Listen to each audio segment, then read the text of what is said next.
Politics. This is Prophetess T, and I am coming to you with my second part of Springfield, Ohio, part two.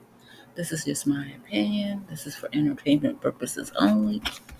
Um, Take what resonates and leave the rest. This is not really a download. This is really a kind of a rant, but I have a part two of this. Like I said, in my last video, if you listen to it, I said that every town, city, and pub is going through major changes. People are not going back to work. That is why Springfield happened, because people weren't going back to work. They were doing other things. Now, what they were doing, I don't know. Like I said before, Ohio has been through major transformations, three, in fact. The first one was the housing crisis. Do you know how many people in Ohio lost their house? Yeah, they lost their houses. Then they had the drug crisis. Then they had the CV-19 crisis, all mixed up into one ball of crap. So they had to get over a lot of stuff. A lot of people, a lot of people were unalive during. That is like a 10-year, 20-year span. Some people still have not recovered. Some towns have not recovered. So I don't blame Springfield, Ohio, for going somewhere else to get workers, but I do want to know why they had to go to such an extreme to save their town. Because that's what it was. They were trying to save their town. My second download, I'm going to say this, is when you're dying, you're desperate. When you see your town don't have no money, it's not making no money, you're desperate.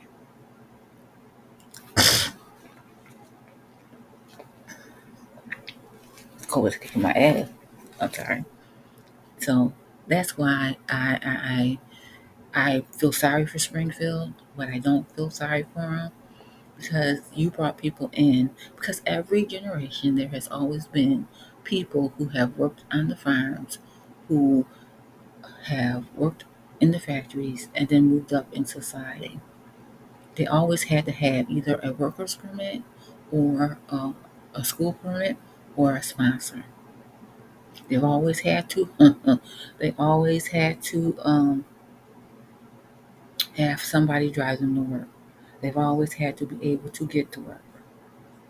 So the accidents, I understand that's a lot, but I want to understand how did these people get those permits and licenses if they didn't know how to drive? How did they get the cars if they wasn't making the money? Because really, they was making the money, or they had a sponsor who was making the money. Believe me, they're not. When they go and buy a car, they're not gonna buy a hoopty. They're gonna buy the best car that they can get. I've witnessed it. I've had a friend that was an immigrant. He's always said that, the United States citizens, they're lazy, they don't want to work, whatever. So I just wanted to know how you had 20,000 positions and you couldn't find anyone in Springfield to take any of those positions, to the point where you had to go to Haiti, not Mexico, Haiti, to get workers. But that's going on in every major city. Every major city is having problems with three things: housing, workers, and drugs. If you don't bring people into your town will die. And a lot of towns are suffering the consequences of not being accepting of their own U.S. citizens. I'm being polite. They have what do I call it? They have whitened their towns. So so much that they can't get workers in the factories because they don't want to work. It's just some people just don't want to work. Like I said in my last video, I saw people 65 and over taking jobs that are supposed to be for women. There's a shortage in healthcare. I know that for a fact. There's a shortage in healthcare. There's a shortage in factories. There's a shortage in just about in every sector of the workforce because people don't want to work. They want to stay home. They want to stay in the house, and they just don't want to do it no more because people. I'm going to say this, and I don't mean no harm. People are mean. The auras on people are just everywhere. It's not safe. Kids getting shot in school. They don't want to be teachers because the kids act unruly. They don't want to be nurses because the patients act unruly and trifling and whatever else. They don't want to be cops because they're getting blamed for everything. They don't want to be an EMT because they might not save a life right. You cannot have people, so they don't want to work in a factory because they think it's beneath them. They definitely don't want to work in the farms because of that slave work. But they also don't want to work the farms because you have to have a year experience. I was told you have to have a year experience to go and do something that when I was growing up was a summer job. It was a summer job. Or you did when you didn't have no money. The scope of what people are doing today is weird.